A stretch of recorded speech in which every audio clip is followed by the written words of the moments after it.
محمد. بھائی آپ آئیں 2 منٹ لیں گے آ جائیں اجازت ہو آپ کی. موضوع ایسا ہے کہ آپ کی بات ہمیشہ کہتے ہیں آئے. بہت شکر گزار مولانا صاحب کا. اصل میں میرا آج گروپ میں نام تو نہیں تھا، لیکن موضوع ایسا ہے کہ میں نے کہا چند منٹ جو ہے وہ آپ کو. یہ مولا کا آج کا جو کال ہے، اس میں جو کور ورڈ ہے نا وہ ہے آخرت. آخرت. اب قرآن پاک میں بھی اور ویسے ائمہ کرام کے بھی اس میں ہمیں ملتا ہے کہ مرنے کے بعد کے جو مراحل سارے ہیں نا، وہ انسان تصور صرف کر لے، کیونکہ جو اس کو بھگتتا ہے وہ تو واپس آ نہیں سکتا، وہ ہمیں بتا نہیں سکتا. لیکن ہم جو زندہ افراد ہیں نا، وہ صرف اس کو تصور کر لیں.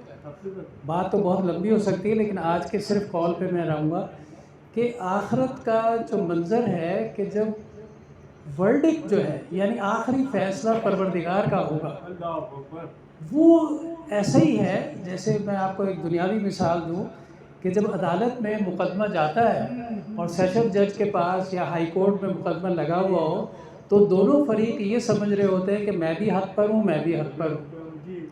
لیکن فائنل ورڈکٹ جو ہے وہ اس جج کا ہوتا ہے جو آخری پیشی ہے کہ جی آج فیصلہ ہونا ہے. تو اگر ہم دنیاوی لحاظ سے اس آخرت کا بھی یہ تصور کر لیں کہ آج فائنل ورڈکٹ جو ہے نا پروردگار کا ہے. گناہگار بھی وہاں پہنچ رہے ہوں گے، نیکوکار بھی پہنچ رہے ہوں گے، دونوں اپنے آپ کو صحیح سمجھ رہے ہوں گے کہ ہم بخشے جائیں گے، ہم بخشے. لیکن فائنل ورڈکٹ اللہ تعالیٰ کا ہوگا، اس کا معیار کچھ اور ہوگا. جیسے دنیاوی سیشن جج کا یا ہائی کورٹ کے جج کا، یہ چیف جسٹس کا ہوتا ہے کہ کس کو کس کے حق میں فیصلہ کرنا ہے، کون غلط ہے کون صحیح ہے.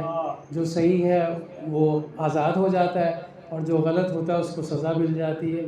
تو ہمیں آخرت کے معاملات کو صرف تصور کر لیں، آنکھ بند کریں اور تصور کریں کہ پروردگار کی ایک بہت بڑی کچہری لگی ہوئی ہے اور ہم بھی کھڑے ہوئے ہیں اس میں اور کب کپا رہے ہیں کہ پتہ نہیں کیا فیصلہ ہوگا. یہی حالت ہوتی ہے عدالتوں میں.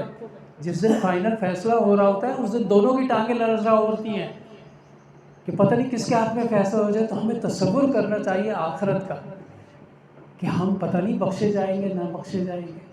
فائنل تو فیصلہ اسی پروردگار کا جس کے ہاتھ میں میزان ہوگا. جیسے قمر بھائی نے کہا میزان کی ایک چھوٹی سی مثال میں دوں اور پھر میں اجازت لوں گا. آپ میں سے جو جس کا دیہاتی تھوڑا سا اگر وہ ہو تو جب یہ فصلیں کٹتی ہیں نا کھیتوں میں، اور اس میں خاص طور پر گنے کی فصل وغیرہ کٹتی ہے، تو وہ اپنی فصلیں لے کر آتے ہیں یا گندم لے کر آتے ہیں جہاں پرچیزنگ یونٹس بنے ہوئے ہوتے ہیں سرکار کے. تو وہاں جو باٹ ہوتے ہیں نا وزن کرنے کے، وہ اس کے ہوتے ہیں، وہ اپنی فصل لے کر آ رہا ہوتا ہے. وہاں میزان ہوتا ہے، وہاں تولتا ہے کہ ہم اپنے اعمال اپنی فصلوں کے اعتبار سے کیسے لے کر آئے وہ اس پہ پورے اتر رہے ہیں یا نہیں اتر رہے. یہ ہوگا، یہ ہے میزان. اس کو دنیا میں آپ تصور کر لیں کہ آخرت کے جتنے مرحلے ہیں نا ان کو یہیں آنکھ بند کر کے صرف محسوس کریں. ہماری سارے اعمال ٹھیک ہو جائیں گے خود بخود جب تصور میں ہم لے آئیں گے کہ اس وقت کیا حال ہوگا. نہ باپ بیٹے کو پہچانے گا، نہ بیٹا باپ کو پہچانے گا. آج جن رشتوں کا ہم بڑی محبت، بڑے ایثار قربانی سے ہم یہاں کر رہے ہوتے ہیں، وہاں کوئی ایک دوسرے کو نہیں پہچانے گا. نہ بیوی شوہر کی پہچانے گی، نہ شوہر. ہر ایک کو اپنی اپنی پڑی ہوگی کہ کاش میں بخشا جاؤں، کاش میں بخشا جاؤں. اللہ تعالیٰ آپ کو اور ہمیں اس قابل کرے کہ ہم آخرت کے مراحل کو جو ہے طے کر سکیں اور پروردگار کا فیصلہ ہمارے حق میں ہو اور ہم بخشنے والوں میں شروع. وما علینا الا البلاغ. اللہم صلی علی محمد و آل محمد.